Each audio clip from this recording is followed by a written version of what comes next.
नमस्कार, श्रेष्ठ भारत में आपका स्वागत है। मैं हूं मुक्ता सिंह। सबसे पहले हमारे सभी दर्शकों को रामनवमी की हार्दिक शुभकामनाएं। आज हम बहुत ही इंपॉर्टेंट और गंभीर मुद्दा लेकर आए हैं, हार्ट अटैक का। हार्ट अटैक जिसे कोई भी सुनकर डर जाए, लेकिन अब ये आम बात हो गई है। हाल ही में कई मामले सामने आए हैं हार्ट अटैक के, और सबसे हैरान करने वाला मामला गुजरात से सामने आया, जब गुजरात में गरबा खेलते हुए 10 लोगों की हार्ट अटैक से मौत हो गई। गुजरात में इस वक्त नवरात्रि का त्यौहार मनाया जा रहा है और इस दौरान गरबा खेलते हुए युवाओं को हार्ट अटैक आने की घटनाएं भी सामने आ रही हैं। नवरात्रि के 6 दिनों में 108 इमरजेंसी एम्बुलेंस को 521 कॉल्स सिर्फ हार्ट से जुड़े मामलों के लिए और सांस फूलने की समस्या के लिए आए हैं, जो हैरान कर देने वाले हैं। बीते कुछ महीनों से गुजरात के युवाओं में हार्ट अटैक के बढ़ते मामलों को देखते हुए नवरात्रि में गरबा सेलिब्रेशन के दौरान हर जगह डॉक्टर्स और एम्बुलेंस का इंतजाम आयोजकों ने किया है। राज्य सरकार ने भी तमाम सरकारी अस्पतालों को अलर्ट जारी किया है, लेकिन सवाल ये है कि आखिर गरबा खेलते हुए हार्ट अटैक से मौत कैसे हो सकती है। ऐसा भी नहीं है कि पहले ऐसे मामले सामने ना आए हों। आपने कई वीडियोस को वायरल होते हुए भी देखा है, जिसमें डांस करते करते अचानक हार्ट अटैक आ जाता है। लेकिन सवाल फिर यही उठता है कि इसके पीछे की बड़ी वजह क्या है। और इस पर बातचीत करने के लिए हमारे साथ जुड़ रहे हैं heart specialist doctor Amit Chaudhary. Doctor साहब, बहुत बहुत स्वागत है आपका जुड़ने के लिए हमारे साथ। नमस्कार, मुझे शो में आमंत्रित करने के लिए। इतना दिल हमारा कमजोर होता जा रहा है। देखिए, ये जो एक ट्रेंड है, अगर आप देखेंगे तो ये एक ट्रेंड है। मतलब ये कोई पर्टिकुलर एक एपिडेमिक या एंडेमिक नहीं है, जो कि हमारी सोसाइटी को ग्रिप करता जा रहा है जी। और हार्ट डिजीजेस यंग एज में आज बहुत कॉमन बात हो चुकी है, जो पहले कम सुनने को मिलता था। तो हमें देखना है, हमें इसके लिए कैसे अपने आप को बचाना है, और हम कई बार इसके बारे में बात कर चुके हैं और आगे भी करते रहेंगे। डॉक्टर साहब, ऐसे कई घटनाएं आप आए दिन देख रहे हैं। कभी कोई डांस करते हुए कोलैप्स कर रहा है, और आपको सबसे हैरानी की बात है कि आपको वक्त भी नहीं मिल रहा है कि आप डॉक्टर के पास जा पाइए, और ऑन द स्पॉट आप मतलब हमारे पास कोई और चारा नहीं बच रहा और इंसान खत्म हो जा रहा है। तो ये सब चीज़ें क्यों देखने मिल रही हैं? कभी जिम में देख लीजिए, कभी डांस करते हुए देख लीजिए, और आप गरबा करते हुए। और जैसा आपने कहा कि आप तो डॉक्टर हैं, शायद आप तो सुनते रहते होंगे, लेकिन हम लोग तो 13 साल के, 17 साल के, 16 साल के बच्चों में हार्ट अटैक हमने कभी सुना ही नहीं। देखिए मुक्ता जी, ये जो इंसिडेंट जिसकी आप बात कर रही हैं, गुजरात में जो गरबा के वक्त हुआ है, इस तरह के इंसिडेंट होते रहे हैं और ये बढ़ रहे हैं इंसिडेंट्स में काफी। वो बात अलग है कि ये नोटिस में काफी आया इंसिडेंट, और काफी बड़ी तादाद में इसमें लोग आहत हुए। बेसिकली देखिए, ये क्या है, ये एक कॉम्बिनेशन ऑफ फैक्टर्स है, जो कि उन लोगों को जो ऑलरेडी प्रोन है, जो प्री एग्जिस्टिंग हार्ट डिजीज से ग्रसित हैं, या वो जो अपने दिल का ठीक से ख्याल नहीं रख रहे हैं या हेल्थ का ख्याल नहीं रख रहे हैं। फैक्टर्स जो उनके बारे में अगर मैं बात करूं, ये क्यों ऐसा हो रहा है या हुआ है इस इंसिडेंट में, इसके पीछे over crowding, pollution, over exhaustion means बहुत ज्यादा थकना, ओवर एक्साइटमेंट और डिहाइड्रेशन। पॉल्यूशन के बारे में जो मैं कहूँ, आजकल अगर आप देखिएगा, इस वक्त पराली जलाना और पॉल्यूशन की मात्रा में, और जो अगर आप उसके इंडेक्सेस देखिएगा तो बहुत बढ़ जाते हैं। अभी आप देखेंगे, रिसेंटली दिल्ली गवर्नमेंट ने भी बहुत से डायरेक्टिव्स इशू किए हैं रिगार्डिंग दिस बर्निंग ऑफ पराली एंड जो पोल्यूशन और जो एटमॉस्फेयर में पार्टिकुलेट मैटर बहुत ज़्यादा आ गए। तो हमको बहुत ज़्यादा सचेत रहना है ऐसे वक्त में। इस तरह के भीड़ में, क्राउड में, या फिर बड़ी बड़ी गैदरिंग्स में अपना हाइड्रेशन बहुत इंपॉर्टेंट है मेंटेन करना। तो ये चीज़ें, इनका ख्याल रखना हमको बहुत ज़रूरी है। डॉक्टर साहब, आप एग्जॉस्ट होने की बात करें, अब 13 साल के बच्चे के लिए, मतलब वो एक ऐसी उम्र होती है जब हम ये सोचते हैं कि भाई उस उम्र में आप कितनी भी देर आप कुछ भी कर सकते हैं और थकान नहीं होती। वो एक अलग बचपना होता है। उस वक्त हार्ट अटैक आना, और उसके बाद भी इतना वक्त भी नहीं मिलना कि हम डॉक्टर के पास ले जा सकें। इंसान कोलैप्स करता है और तुरंत इट्स ऑल ओवर। मुक्ता जी देखिए, वो जमाने और थे जबकि बच्चे सारा दिन खेलते थे जी, उसके बाद भी शायद नहीं थकते थे। आज अगर आप देखिएगा तो यंग जनरेशन में बच्चों में ना वो हैबिट रह गई है, ना वो माहौल रह गया है। इनफैक्ट कोविड के बाद अगर आप देखिएगा तो बहुत सारे जो लाइफस्टाइल चेंजेस जो हुए हैं, जो कि बहुत सारे मजबूरन भी हैं, हम बहुत सारे को इग्नोर नहीं कर सकते। तो आउटडोर एक्टिविटीज और हमारे लाइफस्टाइल में बहुत चेंजेस आ चुके हैं। प्लस इसके अलावा हमारे लिए एक और भी चीज बहुत इंपॉर्टेंट है जिसको हम हमेशा इग्नोर करते हैं, हमारी प्रिपेयर्डनेस या हमारी तैयारी आपदाओं से निपटने की। आपदा जरूर नहीं कि अर्थक्वेक या फिर इस तरह की कोई साइक्लोन या प्राकृतिक आपदा ही हो। आपदा से मतलब ये होता है कि पर्सनल इमरजेंसीज एज वेल। हम कितने प्रिपेयर्ड हैं, हमें क्या उस सिचुएशन से डील करना आता है, क्या हम जानते हैं तरीका कि कैसे माउथ टू माउथ रेस्पिरेशन देना है, कैसे सीपीआर देना है, कैसे एक व्यक्ति जो बेहोश हो गया है उसको उसके साथ कैसे डील करना है। हमको बेसिक इंफॉर्मेशन या एजुकेशन या अवेयरनेस ही नहीं है लोगों में। तो पहली चीज तो हमको पब्लिक को इस एजुकेट करना पड़ेगा, अवेयर करना पड़ेगा कि वो इस स्थिति से निपट सके जब उनके सामने आए। तो हो सकता है हम 50% of these incident we would have able to save these individuals, इन लोगों को हम बचा पाते हैं। डॉक्टर साहब, मैं चाहती हूँ आप श्रेष्ठ भारत के इस प्लेटफॉर्म पर आप हमारे दर्शकों को ही बताइए, जैसे बहुत सारे लोग ये कह रहे हैं कि हमें कोई अलार्म ही नहीं मिलता है।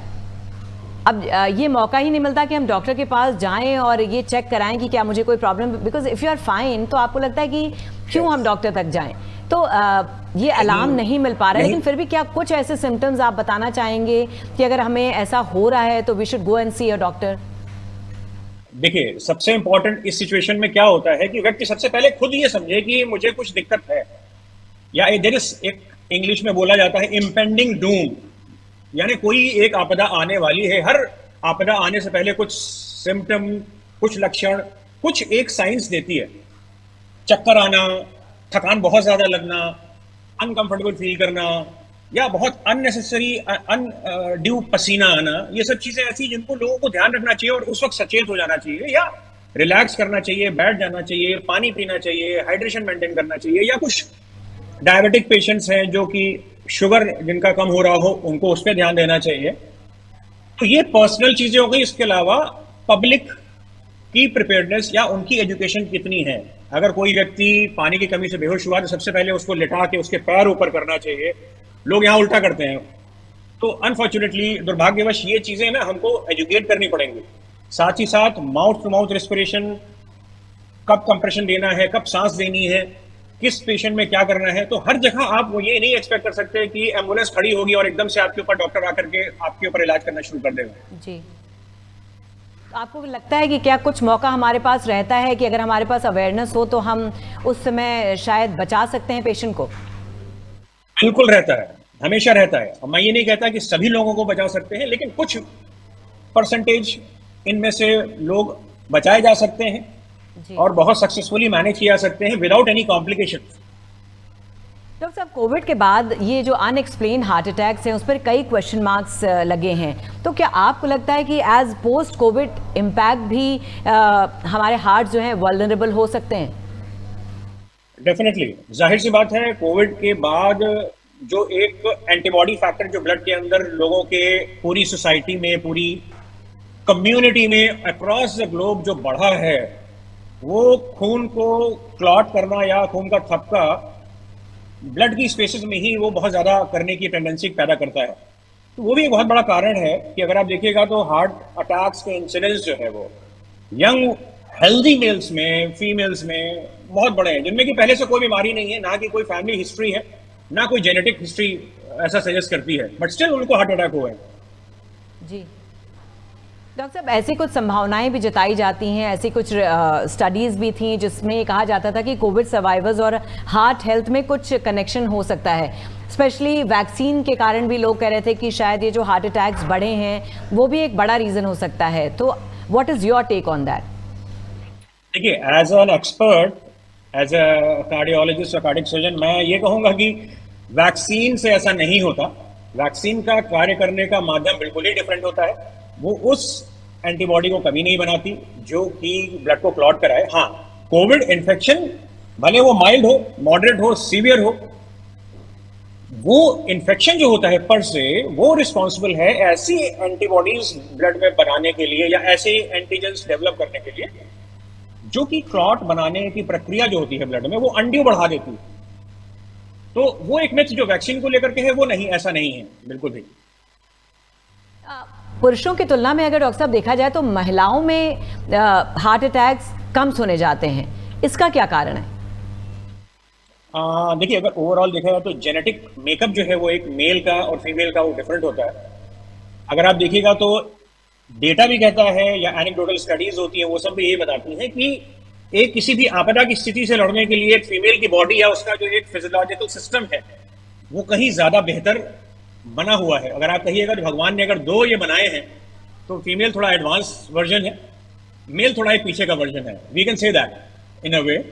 तो अगर इम्यूनिटी भी देखी जाए तो इम्यूनिटी फीमेल्स की कहीं ज्यादा होती है एज कम्पेयर टू मेल्स। तो रोगों से लड़ने की क्षमता वो भी फीमेल्स में ज्यादा होती है। उसी प्रकार से हार्ट डिजीजेस की इंसिडेंस भी अगर देखा जाए तो मल्टीपल जेनेटिक फैक्टर्स की, एवोल्यूशनरी फैक्टर्स की वजह से कम होता है as compared to their male piers.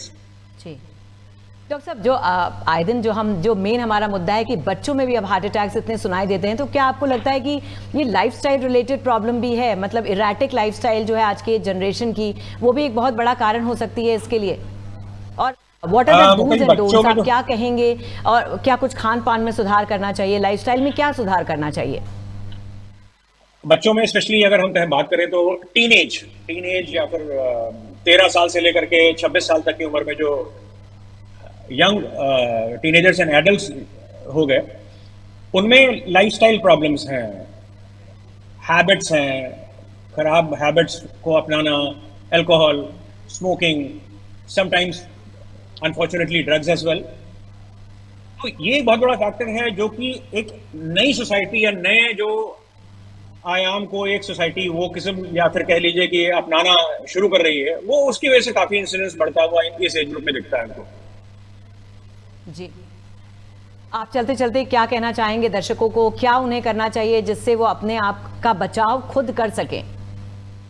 देखिए, मैं सबसे ज्यादा जरूरी मानता हूं खुद सचेत रहें, स्वस्थ रहें, खुद को पहले एजुकेट करें, दूसरों को करने से पहले अपना ख्याल पहले रखें। जैसे कि फ्लाइट में बैठते हैं तो आपको ये बोला जाता है कि अपनी सीट पहले बांधे, बच्चे की बाद में, क्योंकि आप बचेंगे तभी आप दूसरे को या बच्चे को बचा पाएंगे। जी, पहली चीज तो यह है कि आप सिम्टम्स को, लक्षणों को समझें, जो बीमारी होने से पहले या कॉम्प्लिकेशन होने से पहले आप उसको अवॉइड या एवर्ट कर सकें। दूसरा, public education which is very important in Indians, जो कि बहुत कम है अनफॉर्चुनेटली। आप विश्वास नहीं करिएगा, मैं जिस सोसाइटी में रहता हूं वहां 450 फैमिलीज हैं, और जब मैंने एक बेसिक लाइफ सपोर्ट की क्लास एक रखी थी तो केवल 12 लोग आए, उसमें से भी 10 केवल गार्ड्स थे। हम सीखना ही नहीं चाहते, हम उसकी इंपॉर्टेंस ही नहीं समझना चाहते हैं, तो हम सीखेंगे कब? प्रॉब्लम का सॉल्यूशन स्टार्ट होता है एक्सेप्टिंग द प्रॉब्लम से। जब तक हम प्रॉब्लम समझेंगे नहीं कि मैग्नीट्यूड क्या है उसका, तो उसके लिए हम क्या करना है उस पर कब जाएंगे? तो education is very important for public कि फर्स्ट एड कैसे करना है, सीपीआर कैसे करना है, माउथ टू माउथ रेस्पिरेशन कैसे देना है, डिफिब्रिलेटर को यूज कैसे करना है। हमारे यहाँ लोगों के डिफिब्रिलेटर लगा होता है लेकिन वो कभी अगर आप खोलिए तो चल भी नहीं रहा होता, तो उसका भी यूज ही नहीं हुआ। एंड नन ऑफ अस जी बताइए knows to use it. Doctor साहब, कोविड के बाद एक बड़ी कॉमन सी प्रॉब्लम होने लगी, लोगों को क्लॉस्ट्रोफोबिक बहुत ज्यादा लगता है। देखिए, claustrophobia is something which is actually not related to any disease और कोविड। हाँ, ये जरूर है कि लोग घबराने इसलिए लग जाते हैं क्योंकि वही एक इमेज सामने आती है कि भीड़ है तो इन्फेक्शन फैलेगा और कोविड हो जाएगा, तो एवरीबडी इज स्केयर्ड। तो अगर आप देखिएगा तो लोग मास्क अपने लगा के पहनने लग जाते हैं अगर भीड़ भाड़ में होते हैं।